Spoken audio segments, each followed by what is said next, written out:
السلام علیکم۔ میری زندگی میں ایک ایسا انوکھا واقعہ رونما ہوا تھا جس پر ایک عام انسانی عقل کا یقین کرنا مشکل ہو جاتا ہے۔ سچ تو یہ ہے کہ جب میرے ساتھ وہ سب ہوا میں خود بھی کئی روز تک یقین نہیں کر پایا تھا۔ میں کئی روز تک حیرت سے گنگ رہا تھا، کوئی میرا یقین نہیں کرتا تھا۔ اور جب میں نے اپنی ماں کو وہ سب بتایا تو میری ماں نے گھبرا کر مجھے زبان بند رکھنے کی ہدایت دی تھی، لیکن میں چاہ کر بھی خود کو یہ واقعہ بتانے سے روک نہیں پا رہا۔ میں لوگوں کو بتانے کے لیے مچل رہا تھا، مگر میری عجیب و غریب داستان سب کو بناوٹی لگتی تھی اور کچھ لوگوں نے باقاعدہ میرا مذاق اڑانا شروع کر دیا تھا۔ مگر آج جو میں بتانے جا رہا ہوں وہ واقعی ایک سچا واقعہ ہے اور میرے ساتھ کچھ سال پہلے پیش آیا ہے۔ یہ ان دنوں کی بات تھی جب میں پاکستان میں ذہنی بے روزگاری اور تنگی حالات سے تنگ آ کر سڑکوں پر مارا پھرتا تھا۔ میرے ابا جی کا انتقال میرے بچپن میں ہی ہو چکا تھا۔ چاچا جی نے مجھے پال پوس کر کچھ جوان کیا اور تھوڑا بہت پڑھا لکھا بھی دیا، مگر جو ہی میں نے ہوش سنبھالا چاچی نے مجھے اور اماں کو اپنے گھر سے چلتا کر دیا اور کہا کہ اب میں اپنی اور اپنی ماں کی ذمہ داری خود اٹھانے کے قابل ہو چکا ہوں، اس لیے بہتر ہے ان پر بوجھ نہ بنوں۔ اماں اور میں نانی کے گھر چلے گئے۔ نانی حیات نہ تھی اور مامی کا ظرف چاچی کی نسبت اتنا بڑا تو تھا کہ ہمیں گھر سے نہ نکالتی۔ میری اماں سادہ اور گھریلو عورت تھیں، ان کے پاس گھر سنبھالنے کے علاوہ کوئی ایسا ہنر نہ تھا کہ کمائی کرتی، اس لیے میں نے سکی چھوٹے موٹے کی تلاش شروع کر دی۔ میری تعلیم کم تھی، عمر بھی ایسی کوئی پختہ نہ تھی کہ تجربے کی بنیاد پر ہی کوئی کام مل جاتا۔ میں بے روزگاری میں دھکے کھا کر 5-6 ماہ ضائع کر دیے۔ ماموں مامی ہم دونوں کو مفت میں کھلانے اور رہائش دینے پر تنگ ہونے لگے تھے۔ اماں کو ڈر تھا کہ کہیں ہمیں وہاں سے بھی نکال نہ دیے جائے۔ وہ مجھے روزانہ مزدوری ڈھونڈنے پر زور دیتی۔ میں جو پہلے آدھا دن اسی تلاش میں گزارتا تھا اب صبح سے رات تک ایسے ہی مارا پھرنے لگا، مگر کچھ ہاتھ نہ آیا۔ تنگ آ کر اماں نے اپنے کسی جاننے والی عورت سے کچھ پیسے ادھار لیے اور اپنے کان میں پہنی باریک سی سونے کی باڑیاں بیچ کر پیسے برابر کیے اور مجھے ملک سے باہر بھیج دیا۔ میں اماں کی کوششوں سے سعودیہ آ گیا۔ مجھے یقین تھا کہ اب مجھے نوکری مل ہی جائے گی، مگر جہاں بھی وقت اپنا آپ دہرا رہا تھا۔ یہاں جان پہچان نہ ہونے کی وجہ سے مجھے کسی کام کی سمجھ نہ تھی، نہ مجھے یہ اندازہ ہو رہا تھا کہ نوکری کی تلاش میں مجھے کہاں جانا چاہیے۔ میں نے کسی اندھے کی طرح اندھیرے میں ٹامکٹویاں ماری تھیں اور خالی ہاتھ ہی رہا تھا۔ کچھ روز تک تو میں دھکے کھاتا رہا۔ میرے پاس یہاں تو باقاعدہ رہائش اور کھانے پینے کا بھی انتظام نہ تھا۔ مجھے ڈر تھا کہ کچھ ہاتھ نہ آیا تو میں واپس جانے کے قابل بھی نہیں رہوں گا، مگر لاکھ کوششوں کے باوجود جب مجھے کوئی روزگار نہ ملا تو میں مسجد نبوی میں چلا گیا۔ سارا دن میں وہاں پڑا رہتا اور عبادت کرتا رہتا تھا۔ میں نے یہاں آنے کا مقصد بھلا دیا اور نوکری کی تلاش بھی ترک کر دی تھی، اور یہی میری زندگی میں کچھ ایسے واقعات ہوئے جنہوں نے مجھے پورا ہلا کر رکھ دیا تھا۔ میرے ساتھ ایسے انوکھے کام ہوئے جنہوں نے کئی بار میرے رونگٹے کھڑے کر دیے تھے۔ مجھے مسجد نبوی میں قیام کیے 10واں روز تھا کہ ایک رات مجھے ایسا محسوس ہوا جیسے مجھے کوئی وہ بہت غور سے دیکھ رہا ہے۔ میں نے اس احساس کے آتے ہی نظر ارد گرد دوڑائی، مگر کوئی میری طرف متوجہ نہیں تھا۔ میں نے کندھے اچکا دیے اور سو گیا، مگر اگلے روز پھر سے ویسا ہی ہوا۔ مجھے یہ احساس بری طرح چبھتا تھا جیسے کوئی بہت قریب سے اور غور سے مجھے دیکھ رہا ہے۔ میں وہ انسان تلاش کر کے تھک رہا تھا، مگر نہ مجھے کوئی ایسا انسان ملا جو مجھے دیکھتا نظر آتا، اور نہ ہی یہ سلسلہ بند ہوا تھا۔ ہر دن اور ہر رات مجھے خود پر کسی کی نظریں جمی ہوئی محسوس ہوتی رہتی تھیں۔ کچھ دن ایسا چلتا رہا تو میں عافی ہو گیا اور یہ مان لیا کہ مجھے صرف وہم ہو رہا ہے۔ ظاہر ہے یہاں سب عبادت کرنے آتے تھے، کسی کے پاس اتنا وقت نہیں تھا کہ مجھے دیکھتا یا توجہ دیتا۔ انہی دنوں مجھے مسجد نبوی میں مجھے ایک نیک آدمی ملا۔ اس نے مجھے پوچھا کہ میں مسجد میں سارا دن عبادت کرتا ہوں اور رات کو وہیں ایک طرف سو جاتا ہوں، کیا میرا کوئی گھر یا گھر والے نہیں ہیں اور کمانے کھانے کے لیے میرا کوئی روزگار کیوں نہیں ہے؟ اس نیک انسان کے ہمدرد سوالات پر میں شرمندگی اور افسردگی سے سر جھکایا۔ میں نے اداسی سے اس آدمی کو اپنی کہانی سنائی اور کہا کہ میں نے ہر جگہ غربت اور بے روزگاری جھیلی ہے۔ میں نے سوچا کہ جب دنیا نے مجھے قبول نہیں کیا تو اللہ کے گھر رہ لیتا ہوں، کیونکہ مجھے یقین ہے اللہ مجھے خالی ہاتھ نہیں لوٹائے گا۔ میری بات پر اس آدمی نے نرمی سے مسکرا کر میرا کندھا تھپتھپایا اور بولا کہ بے شک اللہ اپنے بندوں کو کبھی نہیں خالی ہاتھ لوٹاتا، مگر یاد رکھو کہ اب تمہارے لیے یہاں منوسلوی بھی نہیں اترنے والا ہے۔ تم یہاں خود سکون تو کر رہے ہو، مگر تمہاری ماں کس حال میں ہوگی اس کا کیوں نہیں سوچا؟ وہ تمہاری منتظر ہوگی، اسے بھی وہاں پیسوں کی ضرورت ہوگی، اس کا واحد سہارا ہو تم، اور تم مایوسی سے بیٹھ گئے ہو۔ مجھے اس مرد نے سمجھایا تھا کہ اللہ محنت کا صلہ ضرور دیتا ہے، اس لیے مجھے محنت کرنی چاہیے، ہاتھ پیر ہلانے چاہیے، کیونکہ ایک جگہ سستی سے پڑے رہنے والے لوگوں کو بھی اللہ پسند نہیں کرتا۔ وہ بولا کہ تم چاہے عبادت کرو، مگر دنیا میں جی رہے ہو تو دنیا کے ساتھ چلنا پڑے گا جب تک تمہاری ماں زندہ ہے۔ اس کے لیے محبت کرو اور اس مسجد سے نکل کر نوکری کی تلاش کرو۔ میں سر جھکائے اس آدمی کی باتیں سن رہا تھا، اس کی باتیں میرے دماغ میں بیٹھ بھی رہی تھیں، مگر میری مایوسی میری محنت پر حاوی ہو رہی تھی۔ اس آدمی نے مجھے بتایا کہ میں پچھلے کئی روز سے تمہیں دیکھ رہا ہوں، آج رہ نہیں پایا تو مجبوراً تمہیں سمجھانے کے لیے تمہارے پاس چلا آیا۔ اس کی بات پر میں چونک گیا، یکدم میرے دماغ میں جھماکا سا ہوا تھا۔ مجھے لگا کہ پچھلے کئی روز سے مجھے جس انسان کی نظریں محسوس ہوتی ہیں وہ یقیناً وہی مرد ہوگا۔ وہ مرد اچانک مجھ سے بولا کہ آج تم میرے ساتھ میرے گھر چلو، میں تمہیں گھر کا کھانا کھلانا چاہتا ہوں۔ میں اس مہربان آدمی کی بات پر جذباتی سا ہو گیا تھا۔ دنیا میں اب اچھے لوگ موجود ہیں جن کی وجہ سے دنیا قائم ہے۔ وہ مرد بھی مجھے لاوارث اور اکیلا دیکھ کر مجھ پر شفقت لٹانے لگا تھا۔ میں اس مرد کے ساتھ اس کے گھر پہنچا۔ اس کا گھر مسجد نبوی کے ساتھ ہی تھا۔ اس کے گھر میں میرا بہت اچھا استقبال ہوا تھا۔ مجھے اندازہ ہوا کہ عربی لوگ بہت زیادہ مہمان نواز ہوتے ہیں۔ اس مہربان مرد کی بیوی اور 2 بیٹے بھی مجھے بہت اچھے سے ملے تھے۔ ان کے گھر بہترین کھانا کھاتے ہی مجھے نیند ستانے لگی تھی۔ میں بار بار جمائیاں لیتا، واپس جانے کے لیے پرتول رہا تھا، اور اس نیک آدمی کے بیٹے مجھ سے باتیں کرنے میں مصروف تھے۔ تھک کر میں نے اپنی بند ہوتی آنکھوں کو بمشکل کھول کر ان سے درخواست کی کہ اب مجھے نیند ستا رہی ہے، اس لیے میں واپس جانا چاہتا ہوں۔ میری اس بات پر وہ سب گھر والے مجھے اپنے گھر رکھنے پر اصرار کرنے لگے۔ میں ان کی مہمان نوازی پر اب شرمندہ ہو رہا تھا۔ مجھے محسوس ہوا جیسے میں ان پر بوجھ بن رہا ہوں، اس لیے میں نے نرمی سے ان کی یہ آفر قبول نہ کرنے کا فیصلہ کیا، مگر ان سب نے بہت اپنائیت سے مجھے ایک رات کے لیے اپنے گھر روک لیا۔ رات کو انہوں نے مجھے اپنے گھر کے اوپر والے حصے میں موجود ایک چھوٹے سے کمرے میں جگہ دے دی۔ اس نہایت چھوٹے کمرے کے ساتھ کھلی چھت تھی۔ گرمی کا موسم تھا اور کھلی چھت پر ٹھنڈی سی ہوا چل رہی تھی، اس لیے میں نے کھلی چھت پر پڑے ایک تخت پر چادر بچھائی اور اسی پر میں سو گیا۔ رات کے کسی پہر مجھے محسوس ہوا جیسے تیز بارش ہو رہی ہو، مجھ پر پانی کی بھوچار بھی ہو رہی تھی، مگر میں نیند میں اتنا گم تھا کہ بالکل جاگا ہی نہیں، اور کچھ دیر بعد میں گہری نیند میں چلا گیا۔ اس کے بعد مجھے خبر نہیں ہوئی بارش کب تک جاری رہی اور کب رک گئی۔ میری اگلی صبح آنکھ کھلی تو میں باہر صحن کی بجائے کمرے میں پڑا ہوا تھا، اور کمرے کا دروازہ اچھے سے بند تھا۔ میں بری طرح کھٹک گیا تھا۔ مجھے اچھے سے یاد تھا کہ میں رات کے وقت باہر صحن میں سویا تھا اور اس کے بعد اب جاگ رہا تھا۔ میرا اس کمرے میں موجود ہونا مجھے پریشان کر گیا تھا۔ آج کل جیسے حالات و واقعات میں دیکھ اور سن رہا تھا، اس کے بعد تو مجھے کچھ زیادہ ڈر سا محسوس ہوا تھا۔ میں بظاہر دنیا کے لیے صرف ایک بیوقوف اور جوان لڑکا تھا، مگر حالات نے مجھے دماغی طور پر وقت سے پہلے بڑا کر دیا تھا۔ میں اٹھ کر دبے پاؤں نیچے پہنچا تو گھر خالی پڑا ہوا تھا اور اس کے مکین غائب تھے۔ میں نے سامنے کچن کی طرف نظر دوڑائی تو مجھے شیلف پر ایک بڑا سا کاغذ نظر آیا جس پر انگلش میں کوئی تحریر لکھی ہوئی تھی۔ میں نے بے ساختہ آگے پڑھ کر وہ تحریر پڑھی تو اس پر لکھا تھا کہ ہم سب شام کو گھر لوٹیں گے۔ میرے لیے ناشتہ کچن میں بنا ہوا پڑا تھا اور ساتھ یہ بھی لکھا تھا کہ اگر میں مزید رکنا چاہوں تو کھانا کھا کر آرام کر سکتا ہوں۔ مجھے یہ بات عجیب لگ رہی تھی۔ میں نے ناشتہ کرنے کا ارادہ بھی ترک کر دیا تھا۔ مجھے بھوک بھی نہیں لگ رہی تھی کیونکہ میرا جسم بوجھل پن کا شکار ہو رہا تھا اور مجھے ایسا محسوس ہو رہا تھا جیسے میرا گلا بھی خراب ہو رہا ہو۔ میں فوری اس گھر سے نکلا اور مسجد میں پہنچ گیا۔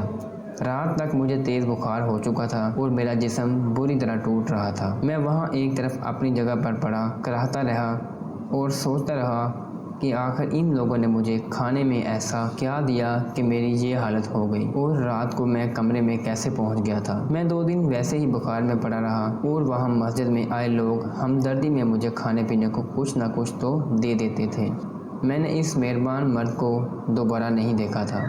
مجھے لگا کہ وہ یقیناً کوئی فراڈ انسان تھا جو دھوکے سے مجھے اپنے گھر لے گیا تھا، مگر میرے لیے حیرت کی بات تو یہ تھی کہ میرے پاس ایسا کوئی خزانہ بھی نہیں جسے لوٹنے کے لیے مجھے بہکایا جائے۔ ابھی میں اس مرد کو برا بھلا سوچ رہا تھا کہ تیسرے روز وہ مرد مسجد چلا آیا اور مجھ سے مل کر بولا کہ اس کی بیوی کا ایکسیڈنٹ ہو گیا تھا، جس کی وجہ سے وہ ہسپتال میں رہا اور مسجد میں نہیں آ سکا۔ وہ میرے لیے فکر مند ہو رہا تھا اور مجھ سے پوچھ رہا تھا کہ اس روز میں ناشتہ کیے بغیر کیوں آیا، جبکہ میں کاغذ پر تحریر بھی پڑھ چکا تھا۔ میں نے بیزاری سے سر جھٹک کر کہا کہ میں اس کا شکر گزار ہوں، اس نے مجھے ایک رات مہمان ٹھہرایا، مگر مجھے اس کے ساتھ مزید تعلقات بنانے میں کوئی دلچسپی نہیں ہے۔ میرا اکھڑ لہجہ اس مرد کو مایوس سا کر گیا تھا۔ وہ آہستگی سے مسکراتا اور سر ہلاتا ہوا وہاں سے چلا گیا۔ مجھے اس کے لیے برا محسوس ہو رہا تھا، مگر میں نے اسے جانے دیا، کیونکہ مجھے یقین تھا وہ برا انسان ہے اور اس کے گھر میرے ساتھ کچھ غلط ضرور ہوا تھا۔ اس واقعے کو ابھی کچھ دن گزرے تھے کہ ایک روز رات کے وقت عشاء کی نماز پڑھ کر میں سونے کی تیاری کر رہا تھا کہ میرے پاس 3 عربی عورتیں آئیں اور مجھ سے بیمار پرسی کرنے لگیں۔ میں حیرت سے انہیں دیکھ رہا تھا کیونکہ میں انہیں نہیں پہچان پایا تھا۔ میں نے حیران اور الجھے ہوئے سے لہجے میں انہیں جواب دیا، مگر ان کی اگلی حرکت مجھے مزید حیرت میں دھکیل دیا جب وہ میرے جواب دینے پر اطمینان سے سر ہلاتی اٹھ کھڑی ہوئیں اور مجھے پیسے پکڑا کر وہاں سے چلی گئیں۔ میں حیرت زدہ سا انہیں دیکھ کر جب ہاتھ میں موجود نوٹ دیکھے تو میری آنکھیں پھٹنے والی ہو گئیں، کیونکہ وہ 100 ریال کے نوٹ تھے۔ میں اپنی آنکھیں رگڑتا بے یقینی سے وہ پیسے دیکھ رہا تھا۔ مجھے لگا کہ شاید انہوں نے مجھے لاوارث سمجھ کر بیمار پرسی کی اور پیسے بھی پکڑا دیے، مگر جو بھی تھا یہ پیسے میری ضرورت تھے اور بن مانگے مجھے ملے تھے، اس لیے میں نے بھی سنبھال کر رکھ لیے اور اگلی صبح ایک نئے عزم کے ساتھ اپنے لیے کوئی مناسب روزگار تلاش کرنے چلا گیا۔ میرا دن ویسے ہی ضائع گیا تھا۔ مجھے قریب کی کسی جگہ پر کہیں کام نہیں مل رہا تھا اور میں دور نہیں جانا چاہتا تھا، اس لیے شام ہونے پر مایوسی سے واپس لوٹ آیا تھا۔ رات ہوئی تو وہی 3 عورتیں میرے پاس آئیں۔ میں انہیں دیکھ کر ٹھٹک گیا تھا۔ میرا خیال تھا کہ شاید وہ اپنی دی گئی رقم کے بارے میں کوئی بات کریں گی یا کچھ کہنا چاہیں گی، مگر وہ مجھے پہلے روز کی طرح 100 ریال پکڑا کر چلی گئیں۔ میں اب ٹھٹک گیا تھا۔ میں نے شروع سے یہ دیکھا تھا کہ اللہ کے علاوہ کوئی کسی کو بلا وجہ نہ پالتا ہے نہ کھلاتا ہے۔ ان عورتوں کا بلا وجہ مجھے پیسے دے کر جانا بھی مجھے حیرت میں مبتلا کر رہا تھا۔ یہ رقم بھی معمولی نہیں تھی کہ میں اسے بھیک ہی سمجھ لیتا۔ پہلے تو میں یہ سوچ کر پریشان ہوتا رہا، پھر اسے اللہ کی مدد مان کر خوش ہو گیا۔ یہ سلسلہ پھر ان 2 دنوں پر ہی نہیں رکا تھا، بلکہ ایسا لگاتار روزانہ ہونے لگا۔ وہ عورتیں رات کو آتیں اور مجھے 100 ریال پکڑا کر وہاں سے چلی جاتی۔ میں نے بہانے سے مسجد میں ہر وقت موجود رہنے والے ارد گرد کے لوگوں سے ان عورتوں کے بارے میں پوچھا تو انہوں نے جو جواب دیا وہ میرے رونگٹے کھڑے کر گیا تھا۔ میں بکھلایا ہوا سا ہر روز اور ہر ایک سے پوچھنے لگا، مگر مجھے سب سے ایک ہی جواب ملا تھا جو میرے وجود میں خوف بھر کر رکھ گیا تھا۔ اگلے روز میں نے ان عورتوں کے آنے سے پہلے خود کو مسجد کے چھپے ہوئے حصے میں مصروف کر لیا تاکہ وہ عورتیں مجھے نہ دیکھ پائیں، کیونکہ میں ان کو منہ پر کچھ نہیں کہہ سکتا تھا۔ میں پچھلے 10-15 روز سے روزانہ ان سے پیسے لے رہا تھا اور ان پیسوں کو بھی میں بار بار چیک کر چکا تھا، وہ بالکل اصلی نوٹ تھے۔ میں وہ لوٹانا بھی نہیں چاہتا تھا۔ میں صفائی کے بہانے ایک طرف چھپا ہوا تھا، مگر مجھے تب جھٹکا لگا تھا جب وہ عورتیں اس چھپی ہوئی جگہ پر بھی مجھے ڈھونڈتے ہوئے آن پہنچی تھیں۔ ان کے سامنے آنے پر میں اتنا خوف زدہ ہوا کہ خاموشی سے اپنی جگہ جم کر کھڑا ہو گیا۔ ان عورتوں نے مجھے پیسے پکڑائے اور وہاں سے چل پڑی۔ میں پیسے لے کر وہیں سر پکڑ بیٹھا تھا۔ مجھے یقین ہو گیا کہ واقعی مجھے یہ رقم خواہ مخواہ نہیں دی جا رہی تھی، میں یقیناً کسی بڑی مشکل کا شکار ہونے والا تھا اور میں اس سے پہلے ہی کہیں چھپ جانا چاہتا تھا، مگر میں ایسا نہیں کر پا رہا تھا۔ اس سب کے باوجود میرے اندر ان پیسوں کا لالچ پیدا ہو رہا تھا۔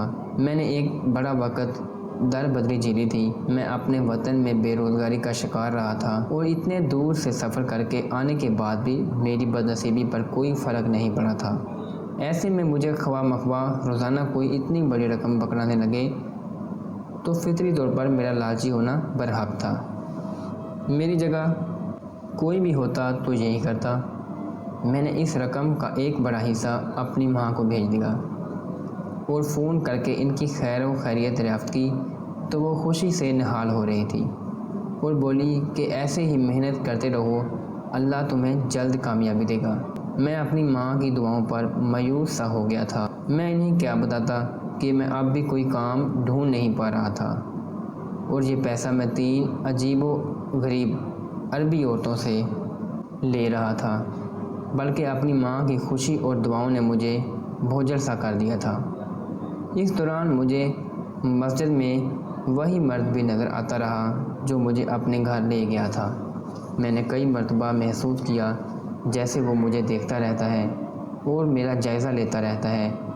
میں اسے نظر انداز کیے رہا تھا۔ ایک روز وہ مجھے ملا اور بولا کہ میں تم سے ضروری بات کرنا چاہتا ہوں۔ بات تمہارے روزگار کے متعلق ہے۔ وہ میرے لیے کوئی نوکری تلاش کر چکا تھا۔ میں نے سنا تو صاف انکار کر دیا۔ اللہ جانتا تھا کہ میرے دل میں صرف یہی خوف تھا کہ میں اس مرد کے ہاتھوں کھلونا نہ بن جاؤں یا میرے ساتھ وہ کچھ غلط نہ کر ڈالے، جبکہ دوسری جانب میں ڈرنے کے باوجود خود انجان عورتوں سے روزانہ پیسہ وصول کیے جا رہا تھا۔ لالچ اور غریب غربت ایسی چیز ہے جو اچھے بھلے انسان کو بھی بے وقوفی پر اکساتی ہے۔ پھر میں تو ایک مجبور اور لاچار سا لڑکا تھا جسے اپنی ماں کے لیے پیسہ چاہیے تھا۔ میں نے اپنے دل کو مطمئن کرنے کے لیے مسجد میں عبادت کے ساتھ ساتھ کام کرنا شروع کر دیا۔ وہاں کی صفائی ستھرائی اور نمازیوں کو پانی پلانا وغیرہ ایسے کام کر کے میں خود کو تسلی دینے لگا کہ ان عورتوں سے ملنے والا پیسہ میری اس محنت کا صلہ ہے۔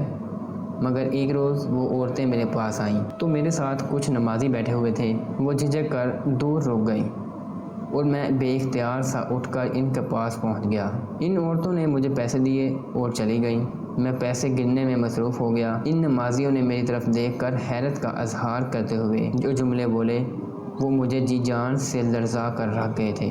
میں نے وہ پیسے اپنی جیب میں چھپا کر رکھے اور خاموشی سے اپنی جگہ پر جا بیٹھا۔ جب اتنے زیادہ لوگوں سے ان عربی عورتوں کے بارے میں ایک جملے سنے تو میں نے سوچ لیا کہ میں ان عورتوں کی حقیقت جان کر رہوں گا۔ میں نہیں جانتا تھا ان کی حقیقت میرے اعصاب کو ایسا جھٹکا پہنچانے والی تھی کہ میں کئی روز تک سنبھل نہیں پایا تھا۔ اگلے روز شام ڈھلتے ہی وہ عربی عورتیں میرے پاس پہنچیں اور معمول کے مطابق انہوں نے بنا کچھ مجھے پیسے پکڑائے تو میں وہ پیسے اپنے پاس چھپا کر رکھتا۔ ان کے اٹھ کے جانے پر خود بھی اٹھ کھڑا ہوا۔ میں نے زرارت کر ان کے دور جانے کا انتظار کیا تاکہ وہ میرا پیچھا کرنے کی حرکت کو محسوس نہ کر لیں۔ وہ عورتیں مسجد سے نکل کر ایک سمت تیزی سے چلنے لگیں۔ میں بھی کچھ فاصلہ رکھ کر ان کا پیچھا کرنے لگا۔ وہ تینوں کسی سنسان جگہ کی طرف بڑھ رہی تھیں۔ میں یہ دیکھ کر ٹھٹک گیا تھا، مگر میں ہر صورت ان کی حقیقت جان لینا چاہتا تھا، اس لیے بدستور ان کے پیچھے جانے لگا۔ وہ عورتیں کچھ جھاڑیوں نما جگہ سے دوسری طرف مڑ گئی تھیں۔ میں بھی پیچھے چلتے ہوئے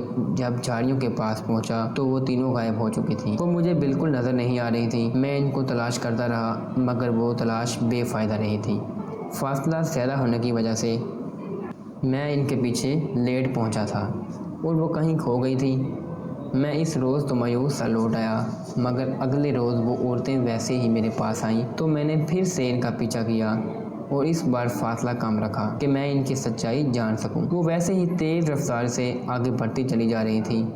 میں بھی ان کے پیچھے چلتا رہا اور جب وہی جھاڑیاں آئیں تو ان کے جھاڑیوں سے مڑتے ہی میں نے پھرتی دکھائی۔ وہاں جا کر دیکھا اور جو منظر میری آنکھوں کے سامنے آیا وہ میرے ہوش اڑا گیا تھا۔ میں پھٹی پھٹی آنکھوں سے سامنے دیکھ رہا تھا اور میرا پورا وجود خوف سے تر ہوتا جا رہا تھا۔ یکدم میں ہوش میں آیا اور بھاگتے ہوئے واپسی کے لیے قدم بڑھائے۔ مسجد میں پہنچتے ہی میری حالت بری ہو گئی تھی اور میں اپنی مخصوص جگہ پر گرتے ہی اپنی بے ترتیب سانسیں برابر کرنے لگا تھا۔ اگلی صبح مجھے خوف سے شدید بخار ہو چکا تھا۔ شام کے وقت اپنی جگہ پر نڈھال بیٹھے ہوئے میں شدت سے دعا کر رہا تھا کہ وہ عورتیں میرے پاس نہ آئیں۔ میں ان سے اتنا پیسہ لے چکا تھا کہ ان کو روکنا بھی مشکل ہو گیا تھا اور اب ان کا آنا اور مجھ سے ملنا مجھے خوف میں مبتلا کر رہا تھا۔ میں اپنی ماں کا اکلوتا وارث تھا۔ میں خود کو کسی مشکل میں نہیں پھنسا سکتا تھا مگر میری دعائیں ناکام رہیں اور وہ عربی عورتیں میرے پاس آ گئیں۔ وہ مجھے پیسے دے کر جانے لگیں تو میں ہمت کر کے ان کے پیچھے چل پڑا۔ وہ مسجد سے کچھ دور ہو گئی تھی کہ میں نے انہیں پکار کر روکا اور کپ کپاتے ہوئے ان کے پاس پہنچا۔ میں نے ان سے درخواست کی کہ وہ میرے پاس نہ آئیں، نہ ہی میری مدد کریں۔ میں اب سے مزید مدد نہیں لے سکتا تھا۔ میں ان سے بات کرتے ہوئے رو پڑا تھا اور ان سے پوچھنے لگا تھا کہ ان کو میرا ہی خیال کیوں آیا تھا جبکہ میں نے کبھی کسی سے مدد نہیں مانگی تھی۔ میرے خود پر وہ تینوں خاموشی سے کچھ دیر مجھے دیکھتی رہیں اور پھر مجھے بتانے لگیں کہ کب اور کیسے انہوں نے مجھے دیکھا تھا اور مدد کرنے کا سوچا تھا۔ میں حیرت زدہ سا ان کی بات سن رہا تھا۔ وہ ساری بات کر کے مجھے خدا حافظ بول کر میری آنکھوں کے سامنے ہی ہوا میں تحلیل ہو گئی۔ پہلی بار یہ منظر مجھے خطرناک محسوس نہیں ہوا تھا۔ وہ تینوں عورتیں جن زادیاں تھیں اور مجھے اس بات پر اب تک یقین نہیں آ رہا تھا۔ کوئی بھی ہوتا تو یقین نہ کرتا مگر میں نے اپنی آنکھوں کے سامنے وہ سب دیکھ چکا تھا جس کے بعد میرے لیے یقین کرنا ضروری ہو گیا تھا۔ ان تینوں نے مجھے بتایا کہ انہوں نے پہلی بار مجھے مسجد نبوی میں عبادت کرتے ہوئے دیکھا۔ میں ہر وقت عبادت کرتے ہوئے رو رو کر اللہ سے فریاد کرتا تھا اور اپنے لیے پیسہ مانگتا تھا تاکہ میں اپنی ماں کے لیے کچھ کر سکوں۔ انہوں نے مجھے کچھ روز مسلسل روتے اور تنہا سوتے ہوئے دیکھا تو انہیں مجھ پر ترس آیا تھا۔ مجھے ان کے بتانے پر پتہ چلا کہ مجھے جو نظریں خود پر ہر وقت محسوس ہوتی تھیں وہ ان جن زادیوں کی ہی تھیں۔ وہ خاموشی سے مجھے دیکھتی رہتی تھیں۔ مجھے وہ نیک آدمی اپنے ساتھ لے گیا تو وہ وہاں بھی پہنچ گئی تھی۔ اچھی خوراک کے بعد تھکن کی وجہ سے مجھے گہری نیند آ گئی اور رات کے وقت تیز بارش ہونے پر بھی میں نہیں جاگا جبکہ میں بارش میں مجھے مزید ٹھنڈ لگ رہی تھی۔ ان تینوں نے مجھے گھسیٹ کر کمرے میں پہنچایا اور کمرے کا دروازہ بند کر دیا تاکہ میں گرمائش سے مجھے سکون ملے۔ میں ان کی مدد سے انجان ان گھر والوں کو غلط سمجھتا رہا اور مسجد لوٹ آیا۔ میری بے روزگاری جب قائم رہی تو ان جن زادیوں نے میری مدد کرنے کا سوچا اور روزانہ آ کر مجھے 100 ریال دینے لگی۔ میں نے جب ان کے بارے میں ارد گرد والوں سے پوچھا تو سب حیران ہو کر بولے کہ مسجد میں انہوں نے ایسی کوئی عورت نہیں دیکھی تھی جو میرے پاس آئی ہو۔ یہ بات تقریباً ہر بندے نے دہرائی تھی مگر میں یقین نہیں کر پا رہا تھا کہ وہ عورتیں صرف مجھے نظر آتی ہیں۔ انہوں نے جب مجھے نمازیوں سے الگ بلوا کر پیسے دیے تو تب بھی ایسا ہی ہوا تھا۔ نمازیوں کو وہ عورتیں نظر نہیں آئیں مگر پیسے نظر آ گئے تھے۔ میں ڈر گیا تھا۔ میں نے ان کا پیچھا کیا تو وہ غائب ہو گئی۔ اگلے روز میں گیا تو وہ میرے سامنے ہوا میں ہی تحلیل ہوئی تھی اور یہ بات مجھے ڈر سے بیمار کر گئی تھی۔ آج میں نے اپنے ڈر سے لڑ کر انہیں روک دیا تھا اور وہ جا چکی تھیں۔ اس روز کے بعد وہ جن زادیاں کبھی میرے سامنے نہیں آئی تھیں۔ میں نے اس نیک مرد سے اپنے رویے کی معافی مانگی اور اسے سب بتایا تو اس نے مجھے معاف کر دیا اور مجھے نوکری ڈھونڈ دی۔ میرا یقین آج تک اس مرد اور میری ماں کے علاوہ کسی نے نہیں کیا تھا۔ اگر آپ کو ہماری ویڈیو اچھی لگی ہو تو آپ نے اس کو لائک کرنا ہے اور آگے دوستوں کو بھی شیئر کرنا ہے، اور اگر آپ نے ہمارے چینل کو سبسکرائب نہیں کیا تو اس کو سبسکرائب کر دیں اور بیل آئیکن کو دبا دیں۔ اللہ حافظ۔